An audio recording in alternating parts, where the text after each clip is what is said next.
Yo, what is up to every single one of you guys who are watching via YouTube, Spotify, listening via Spotify, YouTube, Apple Podcasts, everywhere. Welcome to episode number 7 of the Coffee with Friends podcast. It's crazy. We're out here doing it, guys. It's out one here doing it. episode for every day of the week.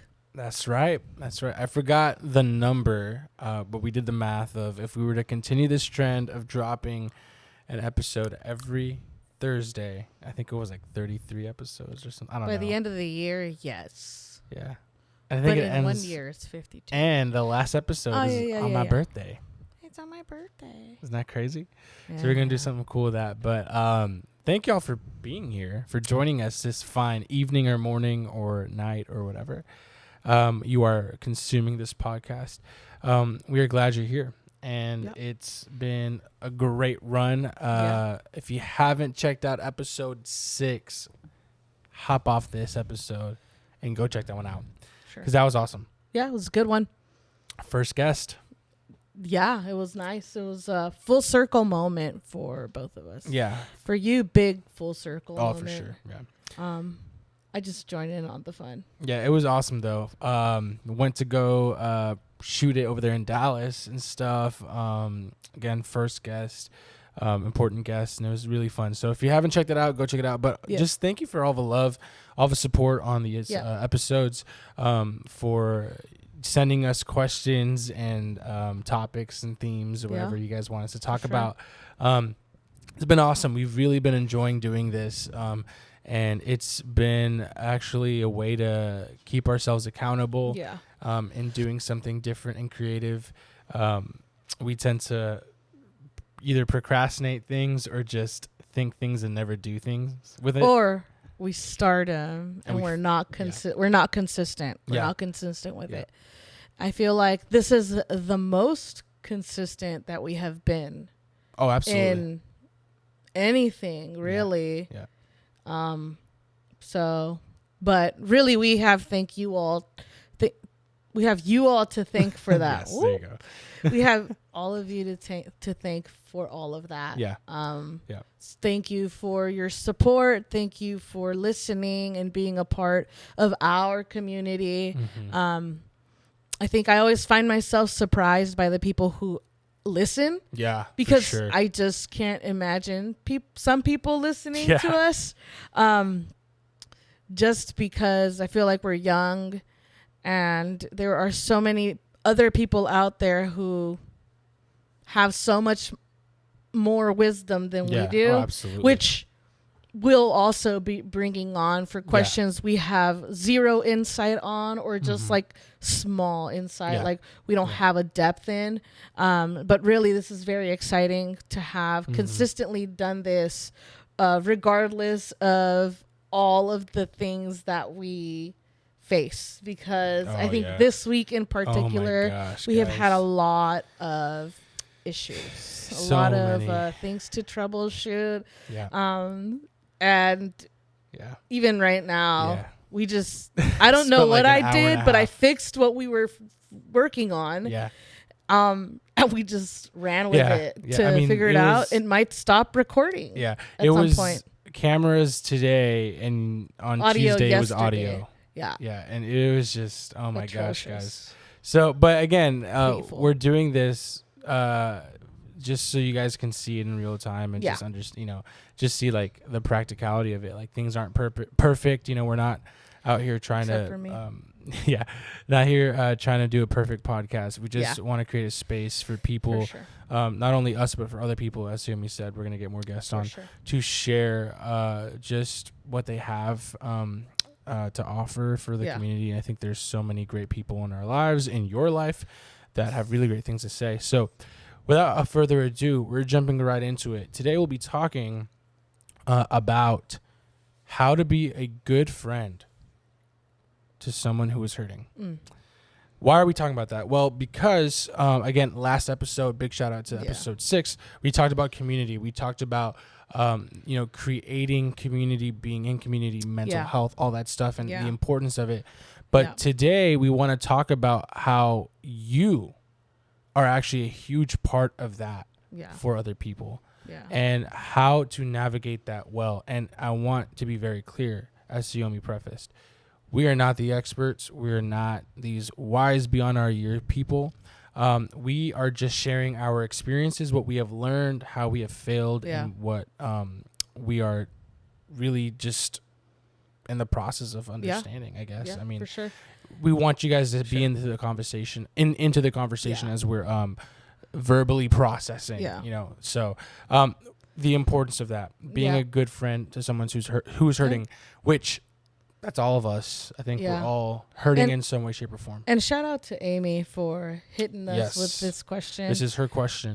Great question. I think it's a great question, especially the one to follow last week's conversation. Absolutely.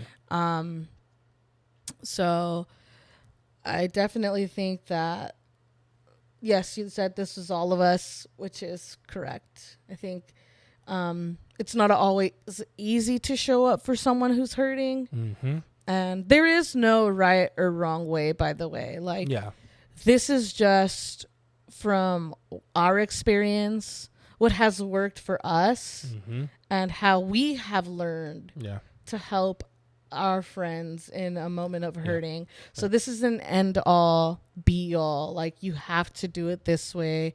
You know, there are like maybe foundational things that I think we can agree on, but I think universal truths. Also, like, we're all different, and the way that Sam would perceive a good friend is a little different to how I would perceive a good friend, or what would help me in a moment of hurt does not help Sam in a moment of hurt.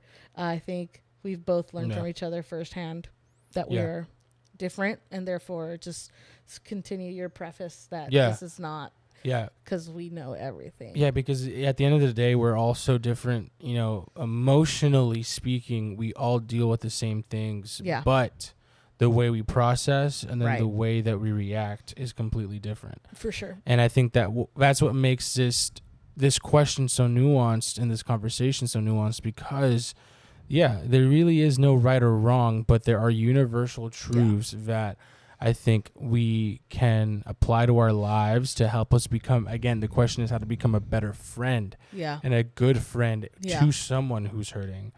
And I think, again, shouting out last podcast, if you have a growth mindset and if you're constantly changing and constantly growing, a lot of what you encounter with answering this for yourself will change. And yes, like as Xiaomi said, what's going to work for me is not going to work for her, and vice versa. So again, what we want you guys to do as we are talking through this is to insert yourself into the conversation and almost have an internal dialogue as you're listening to this, and you know, identify, what am I doing that's great, you know, and what am I doing that needs work? Because again, we all need work, and I'll be the first one to say just right off the bat, I am not good at this one.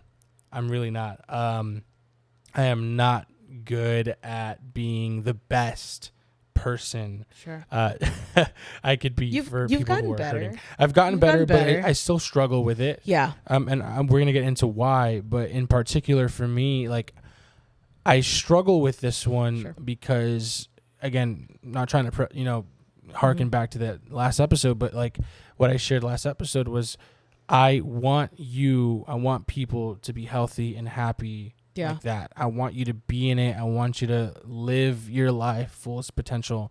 And I think the detriment of that, the negative part of that, is you rush past people's pain. You rush past people's, trauma and what they're going through, and you try to almost drag them through their issue rather than sitting with them, being present and listening. And those are really the main three things we want you guys to walk away with in this episode, is that there's really three things that encompass being a great friend to someone who's hurting, a family member who's hurting, your relationship, your significant other, whoever you insert, whoever. It's really, there's three main things that are extremely important, extremely helpful. 1, being present. 2, being a good listener. And 3, knowing how to encourage. And knowing how to do those 3 and jump in and out of those 3 at any given time. Because, again, I'll be the first one to admit it, I can tend to not be a great listener and want to just be an encourager and give advice and try to help. When there's moments where I need to just be quiet and listen and allow that person to share what they're going through so that I can then allow myself to be present with them. That's my struggle. That's mine. I struggle to be present. I struggle to be a listener. I want to tend to rush through the issue and say, okay, how can we get better? How can we get through this? And I've had to learn through you, actually. You've been the one that's taught me the most, that there's sometimes where I just got to shut up and just listen to you and just be there and be a sounding board that she can just go off on. And again, everyone's so different, but that is my personal deal. But how about you? What's that look like for you? You had like points and all of these. I was not expecting you to pull that out of your pocket. But yeah, I think for me, I always want to know where you are. So I don't want to walk into something and think I know what you're needing, because at the end of the day, I don't know what you need. I know that you are in need, but I don't know what you need. I don't know if you want me to just listen or if you want me to help. And I think those are two different things. Yeah. So I know the question is how to help your friend when they are hurting. Both of these things help. It just, they're a little different. Oh yeah. So a lot of times, and actually I had this happen at work today. Perla came up to us and she was doing Perla. Like a check-in. And this is something I do with my friends as a whole, like when we're like together. But she was like doing like a friend check-in, which is pretty common for where we work. But she was like, and somebody started, I think Peyton started to say something. And she was like, do you want me to just listen or do you want me to help? Yeah. And really those are things that are to me important when like a friend is going through something, because sometimes for me too, like I just want to talk. Like I just want to vent. And sometimes I'm like, I want to vent and I want you to get angry with me. Yeah. I want you to be here with me in this emotion, even if momentarily, even if you may not fully agree, right? I want to meet you where you are. I think that's like what's big for me when somebody I love and care for or somebody I know is hurting. Like I want to meet you where you are. Like I don't want to show up and encourage you if you're not ready for that. Yeah. If you're not prepared to be encouraged, I'm wasting my time. Yeah. And I'm hurting you more. Yeah. Because you already feel unseen. You already feel unheard. And I'm going to come in here and do something that you're not even ready for or wanting. And you're just going to be like, why would I talk to you if you're not even hearing me and listening to what I'm saying? So you're either listening to listen and understand and be there, or you're listening to have an answer. Yeah. And I think that's where you and I are a lot different. But to me, like, that's one of but I like that you're bringing that points up, because that's actually one of the things I wanted us to talk about a little later. So I'm glad you brought it up. But it's like, ask them what they need. Yeah, I think that's like step one. When you're dealing with a friend, a family member, somebody that you care about, and they're hurting and they're going through something, dealing with something. First, ask them what they need from you. Exactly that. Like, do you want me to vent with you? Do you want me to feel with you? Do you want me to just listen to you? Do you want me to advise you? Like, what do you need? Because or do you just want me to sit here? Exactly. Or just be present. Do you just want to go out and sit in the car? Forget everything. Yeah. Yeah. Everyone's different. Yeah. But knowing that, I think asking that, so I think it's twofold here. Sure. This was so, again, nuanced about this, is that you as the friend, you have to ask that. Right. But then you as the friend that is in need to be self-aware and know what you want. I was gonna say that. And be bold about it and be honest and be like, hey, like, yo, like, I appreciate, you want to come and like advise me and give me advice. Yeah. Dude, I just want to chill, bro. Like, let's just go hang out. Like, so it's like both ways. Yeah. I think that has helped me a lot in my friendships. and with you has been like, hey, like I I'm not feeling good, like I'm not in a good headspace, but can we just like go to lunch? And I just want to sit there.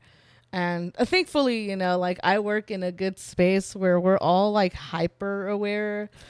You know, like we are maybe too aware of emotions and things we may need and not need. But I know, like, I feel very safe with my friends at work to be like, hey, like, I feel I'm just not in a good headspace. Yeah. But I don't want to be alone. Mm. And can we just go have lunch? Yeah. Which I did this last week. Yeah. So, I mean, and we just sat there. Yeah. And it turned into conversation, and it still turns into things, but it helps you to understand yourself too. Yes. Yeah. And I think like if you understand how to find help for yourself, it's easier for you to approach someone or be with someone and help them understand how to also find help, because you're going to ask the questions. What do you need? How can I help? Is it helpful to you that I look for solutions, or is it more helpful to you if we just sit here in silence? Yeah. And I think that all is wrapped up together and under the umbrella of emotional intelligence. Just that's what it is. Yeah. Having emotional intelligence, emotional honesty, and emotional health, because people who are that way ask those questions. Yeah. And again, this is where like we just got to be honest with one another, right? You listening, you watching, like as you're hearing this, ask yourself, like, are these questions that I'm asking myself or thinking about? And if they're not, again, those are probably things you should start doing, because I find myself not doing it sometimes, and sometimes I do. But again, that's emotional intelligence and honesty. It's knowing what that person needs and knowing what you need to do. And sometimes that takes, again, like the awareness to say, like, for me, this is very real. Like, had multiple meetings this week with people hanging out, and it's like, I had to look at the situation. Each conversation was different. Each person was different. I'm like, why am I here? Am I here to just be a sounding board? Am I here to offer advice? Am I here to just listen, just be present, to encourage? And like, I have to ask myself these things now, which these, again, were things I didn't ask before. And that's why I was so bad at doing this. And now I've gotten better, and I'm continuing to try to get better and grow in my emotional honesty, intelligence, and health, so that I can look at these people that I care about and actually be a blessing to them and not piss them off more and not make their situation harder. But I think everything that you're saying can be easily wrapped up into that, like just having emotional intelligence and honesty and knowing where you're at, and being, I think it also requires humility too, for you to be like, I think you need this, but it's not what you need, and I'm going to do what you need. And I think I'm going to just be honest. Here's another example. It's this weekend. It's very selfless. Yeah. Like this weekend, I did that. You know, I usually, when we have conversations and stuff, I'm very much so like, we got to talk about it now and get over it now. And, you know, there's moments where that is correct. And then there's moments where Xiaomi's like, hey, like, I don't want to talk about this right now. Like, we just got into this thing. Like, I think we need to let it breathe. Then let's reconvene. And I struggled with that, because I was very much so, I see a fire, put it out. But this weekend, you know, I did the opposite of that, because I was like, there's moments where Xiaomi just needs it to rest, and probably for good reason. And I, you know, just kind of didn't bring it up. And I was like, you know, she's going through something, she's hurting. Like, what do I need to do for her? It's do what she wants, do what she needs. And what I want to do is not that. So I have to surrender that, take that, and be like, all right, we're going to do it your way, because this is important. And again, like, it's hard. That's hard. That's very hard, especially when you think, you know, what you want to do is right. Especially when you're So, you know, again, I think it takes humility. And I think that being a good friend to someone who's hurting requires a level of humility where you need to detach this savior complex and need to realize, hey, I'm just here to do life with you and be with you. It helps you to check, like, how selfish are you? Yes. How selfish are you? How selfless are you? And I am by no means great at it either. There are points where I do struggle because while we are very different, we are both very much alike in wanting to see people succeed. Oh yeah. And live their best life. You know, Yeah. that's why it's part of like the outro. Like I do always want to see everyone succeed at whatever cost to me. Yeah.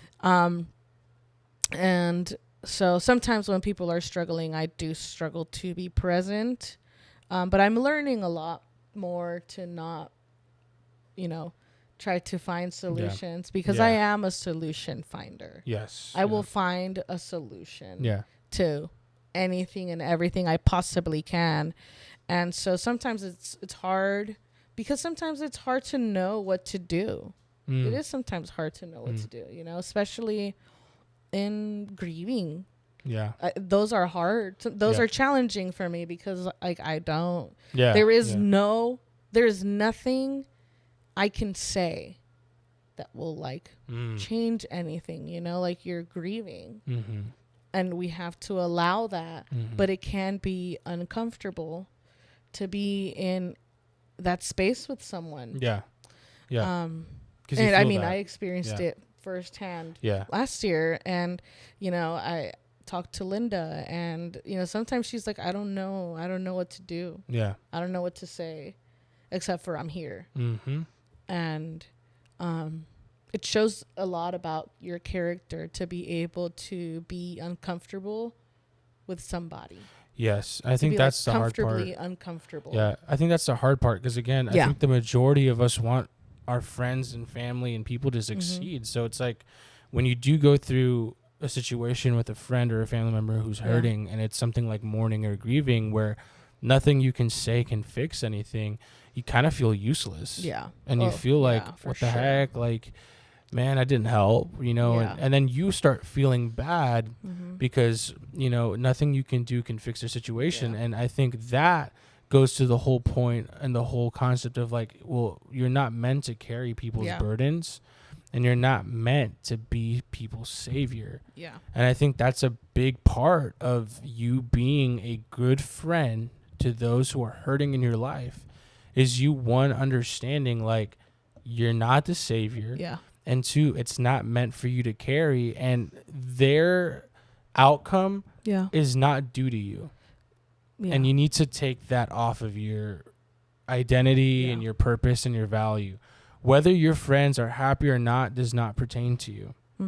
It does not. And I think that's a very big thing that we need to understand because, absolutely. Like when I'm talking with the friends that are like, they're going through something that literally nothing I can do matters or says matters. Yeah, like the first thing I feel is like, dude, that was a waste of time. Like, what did I do? Like, did I help them? Was that even worth it? And you start to spiral because then you put that on your identity and your purpose and your value, and then you carry that burden, and you're not supposed to. And I think knowing that and knowing and being okay, which it's actually a freeing thing to know that you're not the savior and that you shouldn't carry the burden. Like that actually frees you up, because if you live your life feeling that way, the amount of baggage and weight on your shoulders would be unbearable. You'd be letting everybody down because it's just not your place. So I think that there needs to be a level of knowing to set your boundaries too. And like understanding like, hey, it's okay. It's okay. And alternatively, your friends might need space. Absolutely. So it might not always be about being present and asking. It might just be about letting them do what they need to do, even if to you it doesn't look right. Yeah. Or it just it's different. You know, that's I think. I know you were talking about how I let some conversations like simmer, and yes, I think I do, but I think it's more with like conflict where I let conversations simmer. I think when it comes to emotion, I'm quick about saying I'm not in a good place, and I want to resolve that emotional with me, while you are, I need time Yeah. and space to process these emotions and frustrations I'm feeling. Yeah. And so I think that's where you and I are a little bit different.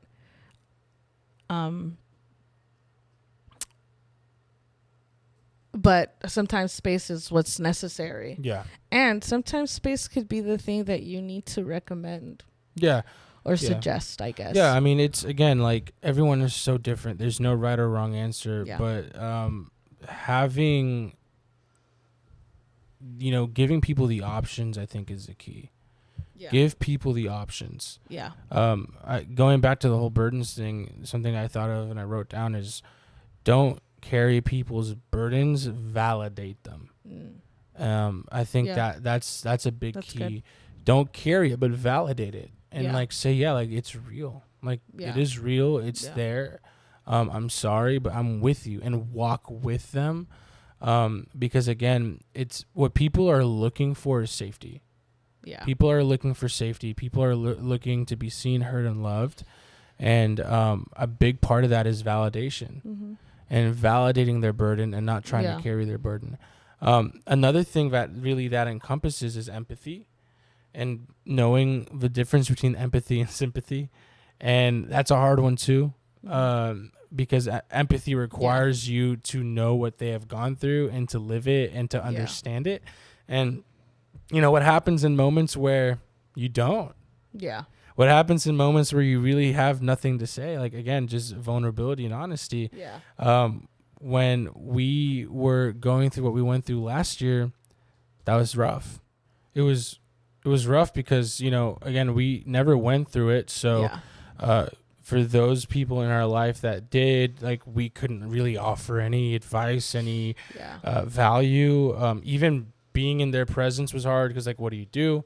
But now going through that with, what we went through, we can now do that for those people. Yeah. Because we understand. Now, again, you may be asking yourself, cool, great, but, like, again, what if my friend is going through something I've never gone through? I think that is where encouragement and advice goes out the window, and you just got to resort to presence. Yeah. Being there. Yeah. And being intentional in that presence. Again, because our default will be to, how are you? Are you good? And try to add and add. It's like, don't. Like, just quiet your soul, pause your soul, and just allow yourself to be a non-anxious presence. I think that's key. Yeah. I think, like, being a non-anxious presence is important. I see it at work all the time. How you show up is how they'll show up. Yeah.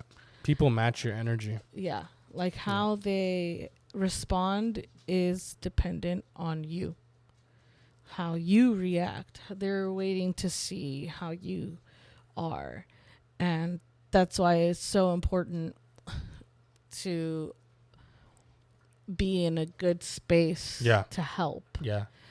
So if you're not in a good space, you can't help. Yeah. You can show up, but it's not going to be good for either party. Yeah. You're going to feel more weight, and they're not going to have 100% of you. And if you're not in a good place, it's better for you to preserve yourself. I know this sounds selfish. I know this sounds selfish, but it's how they say it's the whole airplane mask thing. Always put the oxygen mask on yourself first, and then you can help others. That is true in more ways than just the plane. You can't help somebody if you're struggling. You can try. I think we have both been in a space where we have tried to help others, and we're not in a good space. But we find that we end up worse. And it's not to anyone else's fault. It's just to say that, like, we're not 100% there. And you're giving of yourself, and you're not in a place to give of yourself. And that's okay. Like, it is so okay for you to be like, honestly, like, I can't right now. I'm sorry, but I'm not able to help. If you look at your time and if you look at your mental health in monetary, like if you convert it over to money, if you have no money and someone's asking you for money, you can't help. Yeah. I mean, it's the whole, empty cup, overflow. Yeah. We talk about this all the time. Yeah. It's like you cannot, you can function out of scarcity, but it's just not going to be effective. Yeah. Now, I want to be very clear, though. This doesn't mean that the only reason and the only way that you help and are present with people is when you're at your top. Yes. Because then now that's being fake. Yeah.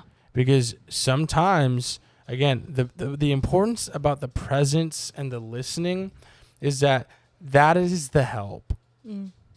It's that in and of itself is the remedy, and you don't have to be put all together to be present. Yeah, for sure. But again, if you're trying to only help people when you're at your top and you're on the high, then one, is it really authentic and organic? And then two, again, is it what they need? Because some people actually need you to be right there with them.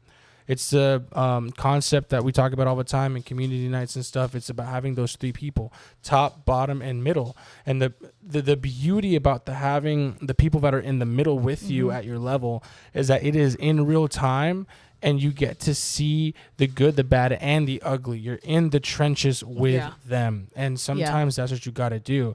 The other thing was that the whole knowing when you're ready. Again, setting the boundaries. We talked about this when we were talking about the third place. Should you be a third place? Like, you should know where you're at. Yeah, for sure. I believe that a lot of the reasons why we go into that place is because of emotional burnout. Yeah. And the thing is that you can have emotional burnout, or you can jump right into it if you're not ready. Yeah.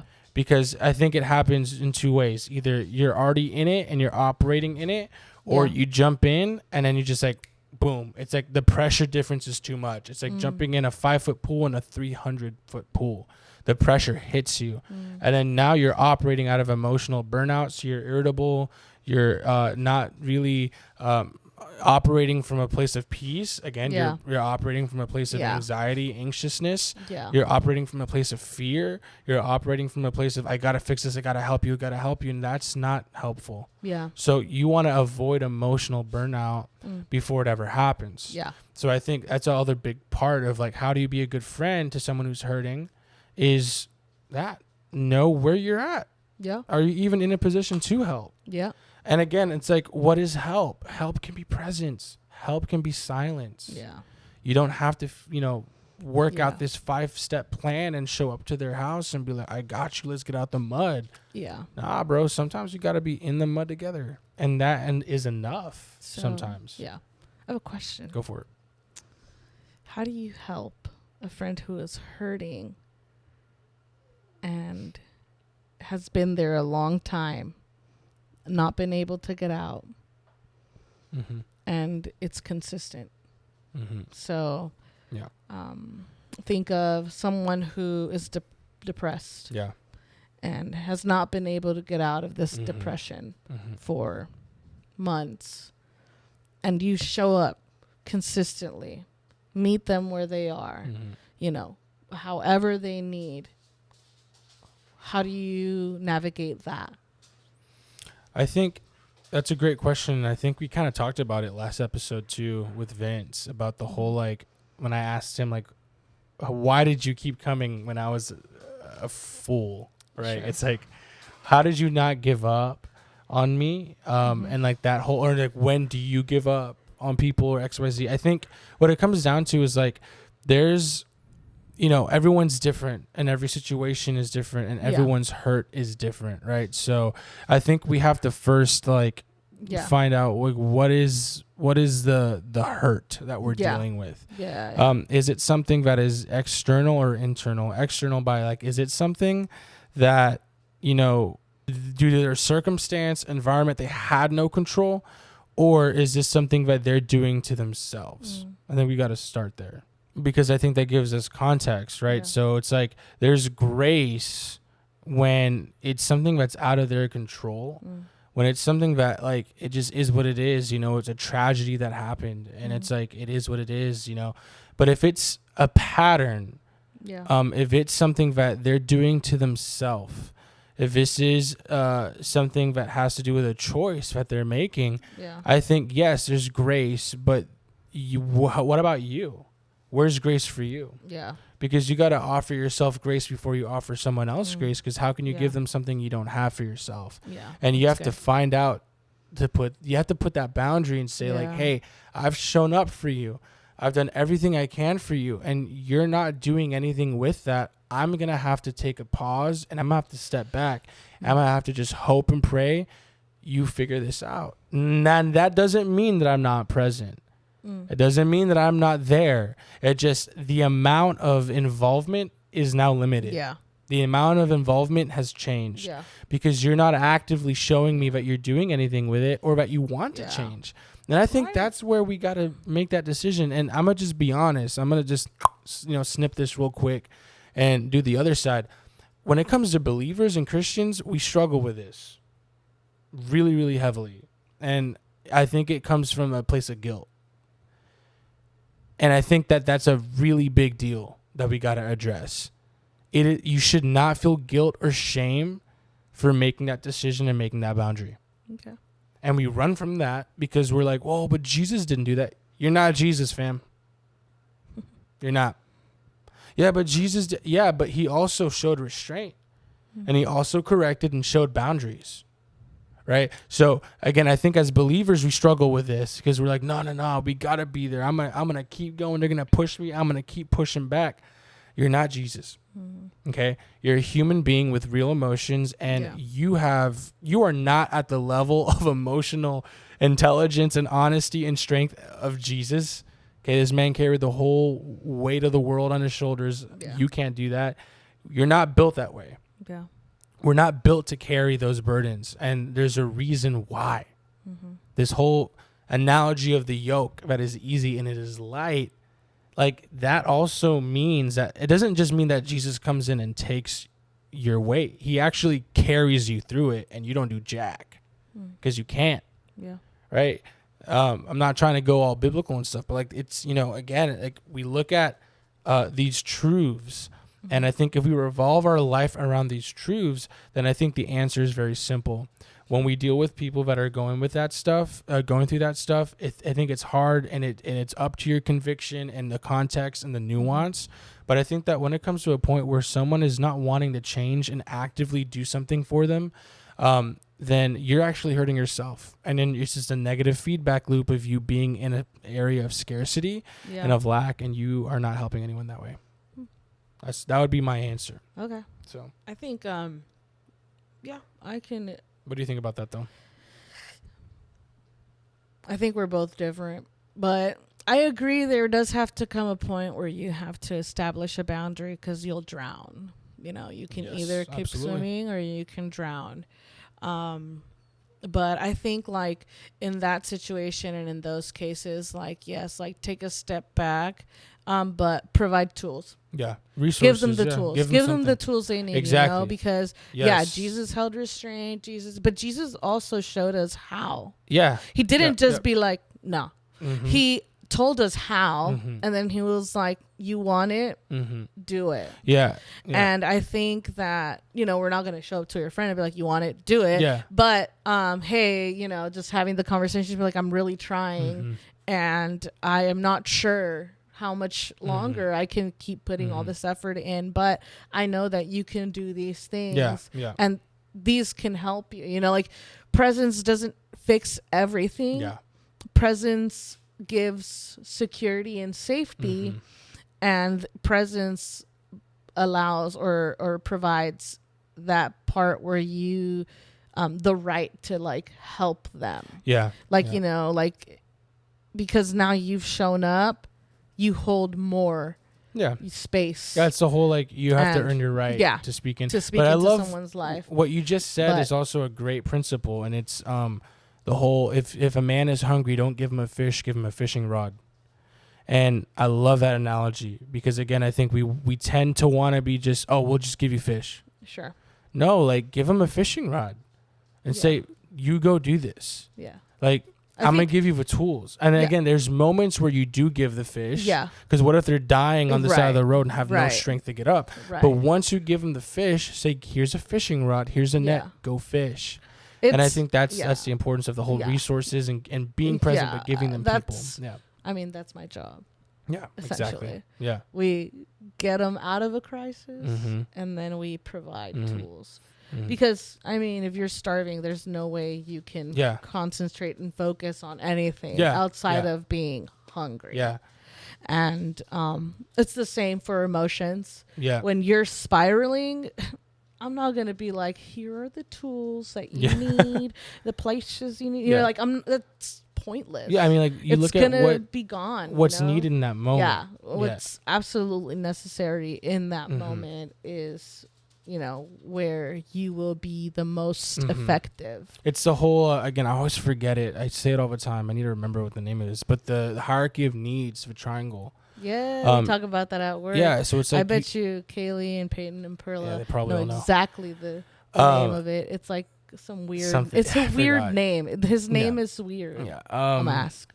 But it's like you have to, I think when you're dealing with friends and family or people that you love that are dealing with stuff, like almost look at that triangle and be like, what do they need in this moment? Yeah, like, do they need fish or do they need a rod? Because I think if we give them fish when they need a rod, we're messing up. Or vice versa. If we give them a rod when they need a fish, you're messing up. Again, that goes back to the beginning of the conversation. Self-awareness, emotional intelligence, emotional honesty, and being able to ask a question, and you as the person going through it saying, no, bro, like, I need a rod, or dude, no, I'm starving, I need a fish. But I think we need to understand that, because at the end of the day, that's a huge part of this whole conversation. Again, this is very nuanced. There's a lot of context here that it depends on what the situation is. Like, it really depends. So when you're thinking about this and as you're hearing us talk about this, like, again, insert your situation, and maybe there's a person or multiple people that are coming to your mind right now. But you're like, man, these are people I've really been believing for, really want them to get out of this rut. But think through not what you think they need, but what they really need in the moment. Is this life or death? Is it fight or flight? And then attack that from that perspective. Rather than, again, going from the beginning of the conversation, you wanting to interject what you think they need, because you're just going to hurt them more. What is the name? Maslow's hierarchy of needs. There you go, the hierarchy of needs. She sent pictures, too. There it is, guys. Thanks, Kaylee. Yes. But I think to start wrapping this up, man, my voice cracked there. Did you hear that? Start wrapping this up. It was wild. Start wrapping this up. Wrapping. I want to end off with two things. Obviously, one, check on your people. I think that's like the main takeaway we want to give out. But then hearkening back to a practical takeaway that Xiaomi brought up. I don't remember which episode it was, but the whole... one or two. Was it? I think. I don't know. One or two. One of the first ones. But the 8-minute rule. The 8-minute rule. Because, again, we were sharing our experiences, sharing our, whatever. But, again, what's tried and true? Those two things. Check on your people. Yeah. And the 8-minute rule, which is essentially checking on your people, but that's more of like an activation point. Well, 8-minute rule is for self. Yeah. So not for others. 8-minute rules applies to if you need something. Yeah. But so you like, so you like wanting to reach out for 8 minutes to someone. You being in a bad space and just needing 8 minutes of whatever that looks like. Yeah. So knowing how to utilize that as a tool, again, so that's a tool. So I think, to wrap up, checking in on your people, I know it sounds very elementary. It sounds very like 101. But at the end of the day, if we were better at doing this, then I think that a lot of us would be in a way better place. Because I think if we're being honest, like, we probably don't do that to the extent that we want to. And, I don't really have the answer to why. I think it depends to each person. Sure. Maybe, you don't want to reach out because you're afraid of the commitment that comes with that. Because now when you know what's going on with people, you got skin in the game now. Your chips are there. Yeah. So now you gotta, quote unquote, reach out and be available. Sure. Maybe it's you don't have community and no one to reach out to. Or maybe, I don't know, again, like you insert that, but what is the importance of that? And again, wrapping it into community, like putting that into it, which is what we talk about all the time. Yeah. Yeah, I think practically what I would say to like wrap things up is like, if you're looking to know, like, okay, so what do I do to help a hurting friend? Show up and meet them where they are. And that's the first step to being the most helpful you can be to somebody who is struggling, who is hurting, who is going through something, is obviously, to like know yourself, know what you can handle at that moment. But show up and meet them where they are. I think if Jesus taught me anything, it's to show up and meet them where they are. Because that is what he did every day. And that opens up so many other doors to a person's life and helps you understand and learn and know them and yourself. But I think in a practical way, it's just show up and meet them where they are. I love that. And, in the behind the scenes, pray for your people. Absolutely. Like, just pray for them. They're not asking. You don't have to do it in front of them. It's just in your time, in your car, on your drive away from your friend. And it doesn't have to be eloquent and fancy. It can just be God, like, meet them where they are. Like, I'm doing my part to meet them, and I know you'll do your part to meet them.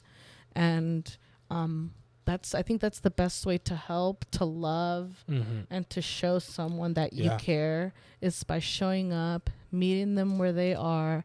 No judgment, no opinions, no solutions. Just, I'm here. What do you need? And how can I be that?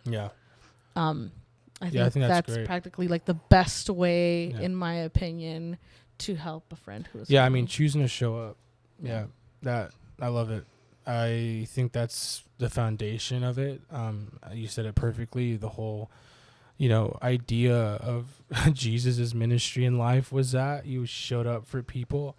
I think too, the other thing is get into a rhythm and a discipline of reaching out to people. I know that's something that I have been trying my best to do. I reach out to a group of people every week. Maybe sometimes it's once or twice a week, whether it's a phone call or a text message, and it's a discipline. It's a discipline. Like, it's something I have to tell myself to do. And again, so I would encourage you do that. And then on like a discipline level, like, tell yourself, hey, this week I'm going to reach out to 5 people or 3 people, or this month I'm going to reach out to that one friend that I haven't talked to, XYG, but just like make it a discipline. And then again, lastly, 8-minute rule. If you want to, talk about that real quick. 8-minute rule? Just explain it for those who don't know. Really quick, 8-minute rule is kind of like a guideline for yourself. I'm not the origin story. I'm not super sure, but it just basically means if you're in a place that's not good, all it takes is 8 minutes of a listening ear or a person or just presence, really. 8 minutes of presence to create a change in how you may be feeling at that moment. And so just 8 minutes. Just a quick text. Hey, do you got 8 minutes? Do you have 8 minutes to sit on the phone? 8 minutes to FaceTime? 8 minutes to just consistently text? For all those who don't like talking on the phone, I know. So 8 minutes to just be like in a consistent text thread to talk, or honestly nothing. It just, it's intentionality. It's forced intentionality. You're saying I'm gonna take these 8 minutes, whether it's like you said, phone call or whatever, but I'm going to do this. I've had people who have shown up for me for just minutes or just or not even shown up, honestly, like just in the space to be with someone can shift what you're thinking, what you're spiraling into. But 8-minute rule, reach out to someone if you need someone, if you're in a dark spot and you're not sure, or just reach out. You have 8 minutes, and 8 minutes is not necessarily a long time. No, it goes by fast too, you know, so, but so do that. That's a practical thing. And then the last thing I'll say is something that you just said, but I want to end on that note, but prayer. Yeah, really pray. Pray for your people. Pray for yourself, for wisdom, discernment, strength. But pray for your people. Bring them up, you know, to the Lord, and just ask that He moves on their behalf. So, and if that's you listening to this right now and watching this, and you're going through a difficult time, you know, our prayer is that the Lord meets you where you're at right now in this moment, and that you really feel that peace, and that you feel seen, loved, and cared for, not only by us and your community, but by God, and that He's with you and all that. So just hope that this was a good conversation, that you guys got something out of it, and hopefully it was of value and of blessing to you. Love these questions. Keep sending them our way. We'd love to keep answering them, or at least chiming in and giving our 2 cents. So without further ado, hit us with that outro. Go have fun. Go have fun. Live your best life. Live your very best life. And go get coffee with friends. We will see y'all in the next one. Take it easy.